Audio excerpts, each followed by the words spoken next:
राधे राधे, हरे कृष्ण हरे राम। भक्तों, ये तो संत आ जाते हैं ना बीच बीच में, बहुत पूज्य संत जिनके सत्संग के द्वारा हम और आप बचे हुए हैं, हम और आप सनातनी बचे हुए हैं। वरना सनातन ना बचने लायक धर्म है नहीं हकीकत में, क्योंकि हमारे सनातन को खत्म करने के लिए हमें किसी दूसरे समुदाय की आवश्यकता नहीं है। हम स्वयं ही काफी हैं अपना विनाश करने के लिए, अपना सर्वनाश करने के लिए, और हम वही करते भी आए हैं आज तक। अभी की बात नहीं, आप पुरानी बातें ले लो। पृथ्वीराज का पतन किसकी वजह से हुआ? उसके अपने की वजह से। उसके अपने ने गद्दारी ना की होती तो नहीं होता पतन। या और भी जितने भी आप पुराने समय की जो भी कथाएं या वार्ताएं सुनते हैं, उन सबसे आपको ये सीख मिलती होगी। अभी मैं ये बात इसलिए कर रहा हूँ, आप बोलेंगे कि इस बात का क्या संदर्भ है, आप किस बारे में बात कर रहे हैं। मैं बात इसलिए कर रहा हूँ क्योंकि मेरे सामने ये चीजें आती रहती हैं। जब आप ऑनलाइन देखते भी हैं, इंस्टाग्राम पर या विज्ञान के माध्यम से सोशल मीडिया पे, भाई ये तो शैव हैं, हम वैष्णव हैं। चलो शैव वैष्णव तक भी समझ में आता है कि भगवान शिव के भक्त हैं और हम हैं वैष्णव, हम इनसे ऊपर हैं। वैष्णव अपने आप को शैव भक्तों से ऊपर समझते हैं, पता नहीं क्या यार ये मुझे। और खासकर ये एक वर्ग, सभी संप्रदायों की बात नहीं कर रहा हूं मैं, सिर्फ एक संस्था की बात कर रहा हूं जिसने ये चीजों को इतना ज्यादा बना रखा है, इस तरीके से रिप्रेजेंट करते हैं। वो चीज मुझे बिल्कुल अच्छी नहीं लगती है उनकी।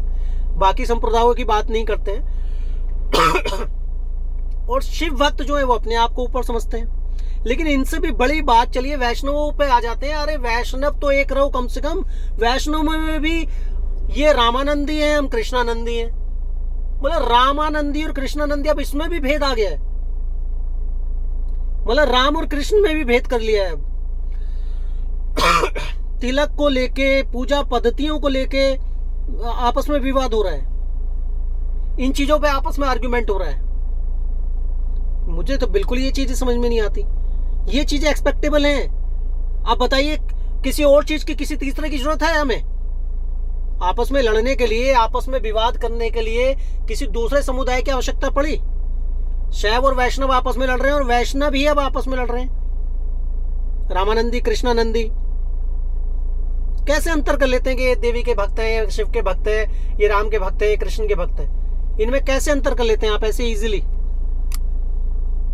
धिक्कार है। अगर ऐसी सोच आपकी है ना तो धिक्कार है। उतना ही सम्मान भगवान शिव का है जितना ही शिव के भक्तों का होना चाहिए, जितना के भगवान कृष्ण के भक्तों का है, भगवान श्री हरि के भक्तों का है, माँ अम्बा के भक्तों का है, माँ काली के भक्तों का है। कोई भक्त किसी से बड़ा नहीं है, कोई भक्त किसी से भी छोटा नहीं है। ये मूर्खता खत्म कर दीजिए। अपने आप को सर्वोत्तम, अपने आप को उत्तम समझना बंद करिए। अपने आप को सबसे ज्यादा दीन समझिए, तभी आपका उद्धार हो सकता है, तभी आप आगे बढ़ सकते हैं।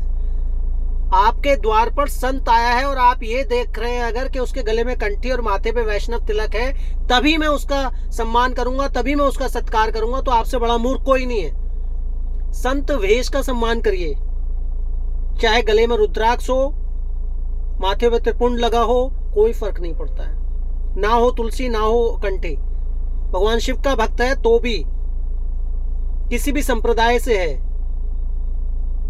श्री हरि के लिए शिव से प्रिय कुछ नहीं है। भगवान शिव से प्रिय, और भगवान शिव के लिए श्री हरि से प्रिय कुछ नहीं है। तो बुद्धि अपनी, आपकी मति मारी गई है क्या?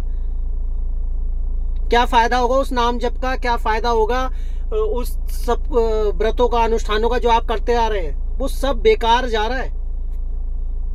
काग भुसुंडी जी की कथा सुनिए कभी, आप पढ़िए काग भुसुंडी जी का चरित्र, उनकी कथा पढ़िए कभी, पता चलेगा क्या अपराध हुआ था उनसे, कितना बड़ा अपराध हुआ था।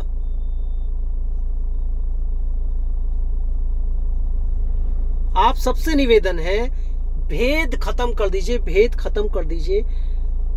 हमें आपस में तो एटलीस्ट ये नहीं करना चाहिए। किसी दूसरे की आवश्यकता नहीं है फिर हमारे विनाश के लिए। हम स्वयं कर बैठेंगे अपना विनाश। राधे राधे।